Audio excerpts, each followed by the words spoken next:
enter the word Lunapic in your search engine. Lunapic is the name of the website. We click and go to the official website Lunapic. Click on Upload to upload your file from your computer. Click on Edit and go down. Click on Transparent Background.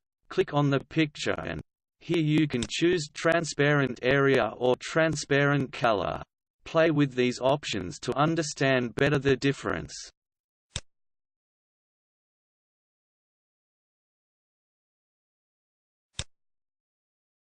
In addition to this setting, there is a transparency threshold.